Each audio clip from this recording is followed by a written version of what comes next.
আমার বাবাজিরা ভাইয়েরা, আল্লাহ পাক রব্বুল আলামিন মোহব্বত করে ডাক দিয়েছেন, ইয়া আইয়ুহাল্লাযীনা আমানু, ও আমার ঈমানদার বান্দারা, ও আমার মোহব্বতের বান্দারা, ও আমার প্যারা প্যারা বান্দারা, ভালো করে শুনে নাও। তারপরে বলতেছেন ইত্তাকুল্লাহ।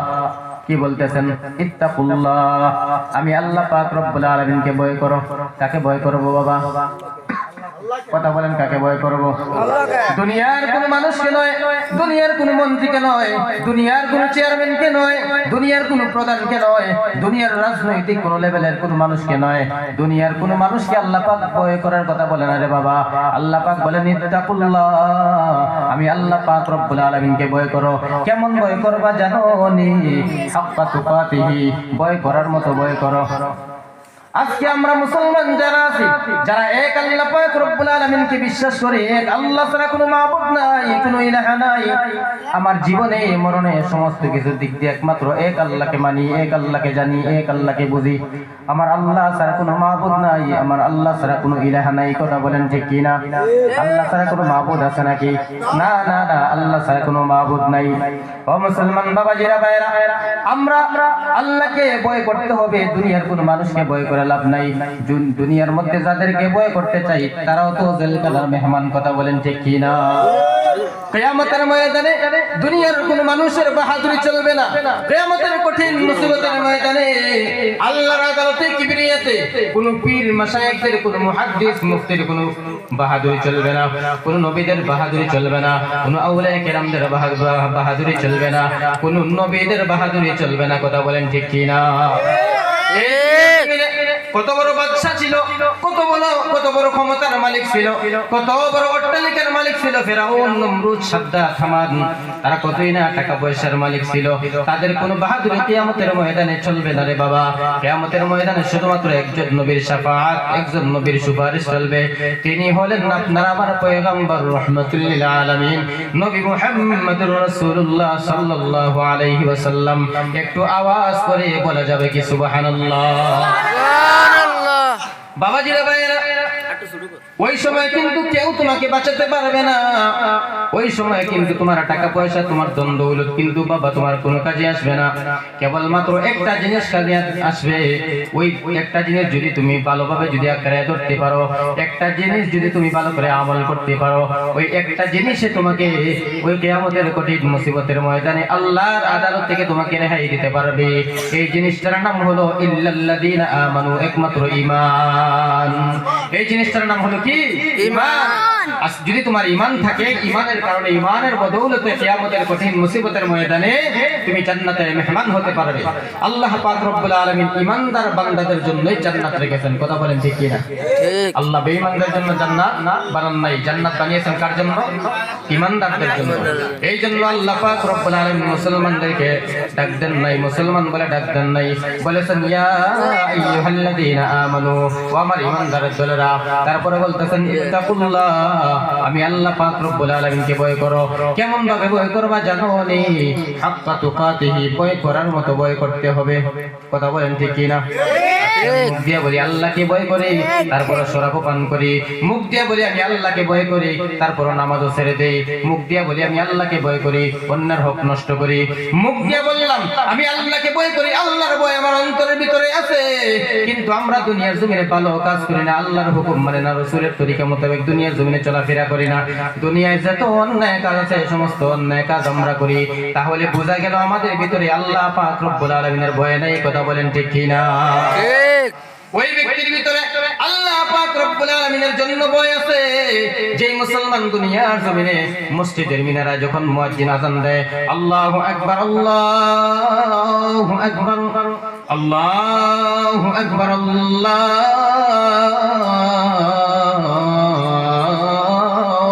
আকবার, মুয়াজ্জিন যখন মসজিদের মিনারায় আযান দেয়, আর কোন মুসলমান যদি তার অন্তরের ভিতরে যদি আল্লাহ পাকের ভয় যারা পরিমাণ যদি থাকে, তাহলে সে দুনিয়ার সমস্ত কাজকর্ম ফেলে দিয়া আল্লাহর ঘর মসজিদে এসে আল্লাহর ডাকে হাজিরা দিয়ে নামাজে শরীক হয়ে যায়। কথা বলেন ঠিক কি না? আল্লাহর ভয় যাদের ভিতরে নাই, যাদের অন্তরে আল্লাহ পাকের মহব্বত নাই, তাদের কানের কিনারায় যদি আযান হয় তারপর আল্লাহর ঘর মসজিদে আসতে পারবে না। কথা বলেন ঠিক না বেঠিক? আজকে আমরা বুঝি না বাবাজিরা ভাইয়েরা, ও যুবক ভাই, আপনারা হলেন ইসলামের সৈনিক। কারণ সর্বপ্রথম যখন ইসলাম কবুল করেছিলেন হযরত আলী রাদিয়াল্লাহু তাআলা আনহু, ওনার বয়স ছিল মাত্র 8.5 বছর বয়স। কত বছর বয়স? 8.5 বছর বয়স। হযরত ওমর ফারুক রাদিয়াল্লাহু তাআলা আনহু যখন ইসলাম কবুল করেছিলেন, বয়স ছিল মাত্র 26 বছর বয়স। কত বছর বয়স? মাত্র 26 বছর বয়স। হযরত আব্দুল্লাহ যুলবাজাদাইন যখন ইসলাম কবুল করেছিলেন, মাত্র বয়স ছিল 18 বছর বয়স। কত বছর? 18 বছর বয়স। এই বয়সে তারা ইসলামকে কবুল করে ইসলামের পতাকা দুনিয়ার জমিনে প্রতিষ্ঠিত করেছিলেন। তাদের জান মাল টাকা পয়সা সমস্ত কিছু দ্বীন ইসলামের রাস্তায় কুরবানি করেছিলেন। আর বর্তমান যুগে আমরা মুসলমান ইউটিউবার, ফেসবুক, টুইটার, মেসেঞ্জারের গোলাম হয়ে, শয়তানের বন্ধু হয়ে নিজের ঈমান আর আমলকে দুনিয়ার জমিনে বরবাদ করে দিয়ে চিরস্থায়ী জাহান্নামী হয়ে যাচ্ছে। কথা বলেন ঠিক না বেঠিক? ও যুবক ভাই, আজকে কোথায় আছি আমরা? কিন্তু যুবকদেরকে আল্লাহর রাসূল, আল্লাহর নবী নয়, আল্লাহ পাক রব্বুল আলামিন পর্যন্ত মহব্বত করেন সবচেয়ে বেশি। আমার মুসলমান বাবাজিরা ভাইয়েরা, এই জন্য আমরা ভয় করবো একমাত্র আল্লাহকে। আল্লাহ পাকের ভয় যার ভিতরে আছে, সে মসজিদে এসে নামাজ আদায় করতে পারবে। আল্লাহর ভয় যদি তার অন্তরের ভিতরে থাকে, দুনিয়ার জমিনে 1 সেকেন্ডের জন্য কোনো অন্যায় কাজে সে লিপ্ত হবে না। কথা বলেন ঠিক কি না? যখন কোন অন্যায় কাজের মধ্যে লিপ্ত হবে, তখন স্মরণ হয়ে যাবে দুনিয়ার কোনো মানুষ দেখে না, আমার আল্লাহ পাক রব্বুল আলামিন আমাকে গুনাহ করতে দেখতেছেন। ও মুসলমান যুবক, ও বাবাজিরা ভাইয়েরা, মনে করেন আপনি জঙ্গলার মধ্যে গিয়ে কেউ নাই, কোনো মানুষ নাই, একাকী গুনাহ করতেছেন। বাবা, দুনিয়ার কোনো মানুষ দেখে না, পশু পাখি, আল্লাহ পাকের মাখলুকাত কেউ দেখে না, কিন্তু আল্লাহ পাক রব্বুল আলামিন কিন্তু তোমাকে ঠিক দেখতেছেন। কথা বলেন ঠিক কি না? ঠিক। দুনিয়ার কোনো মানুষ না দেখলে কিন্তু আল্লাহর কুদরতি নজর থেকে তুমি পালায়ন করে বাঁচতে পারবে না। আল্লাহ পাক রব্বুল আলামিন কি তোমাকে সঠিক দেখতেছেন, তুমি কি করো না করো। আপনার আমার প্রত্যেকের কাঁধে আল্লাহ পাক 2 জন ফেরেশতা নিয়োগ করে দিয়েছেন, কিরামান কাতিবিন। কথা বলেন ঠিক কি না? আপনার আমার ডান কাঁধে এবং বাম কাঁধে 1 জন ফেরেশতা, আপনার আমার সঙ্গে 2 জন ফেরেশতা, 1 জন বাম কাঁধে 1 জন ডান কাঁধে থাকে। 2 জন ফেরেশতার কাজ হলো তারা প্রতিদিনের আপডেট তারা লিখতেছে, বান্দা 24টা ঘন্টার মধ্যে কি কি ভালো কাজ করলো। ডান কাঁধের ফেরেশতা সে নথিবদ্ধ করতেছে, আর বাম কাঁধের ফেরেশতার কাজ হলো বান্দা 24 ঘন্টার মধ্যে কোন কোন খারাপ কাজ করলো। বাম কাঁধের ফেরেশতা ওইটা গো লিস্ট করে লিখতেছে। কিয়ামতের কঠিন মুসিবতের ময়দানে আল্লাহর আদালতে আল্লাহ পাক রব্বুল আলামিন বান্দাকে বলবেন, ও বান্দা দেখো তুমি এই গুনাহগুলি করেছো।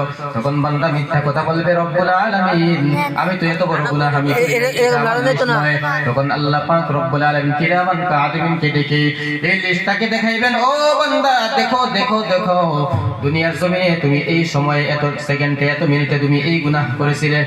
ও দুনিয়ার ইমানদার যুবক, এখনো সময় আছে রে বাবা, মসজিদের রাস্তাটা চিনিয়ে নাও, আল্লাহ পাক রব্বুল আলামিনের ভয় অন্তরের ভিতরে ঢুকাও। কারণ তুমি তোমার মতো আমার মতো কত যুবক হসপিটালের সিটের মধ্যে ছটফট করিয়া দুনিয়ার জমিন ছেড়ে বিদায় হয়ে অন্ধকার কবরের বাসিন্দা হয়ে যাইতেছে। কত যুবকের লাশ গাড়ির নিচে পাওয়া যায়, কত যুবকের লাশ বাইক অ্যাক্সিডেন্টের মধ্যে মারা যায়, কত যুবক দুনিয়ার জমিন ছেড়ে ঘুমের ঘরে ভালো মানুষ ঘুমাইলো, পরদিন সকালে আর ঘুম থেকে উঠে না। কথা বলেন ঠিক নেই ঠিক কি না? আছে না নাই?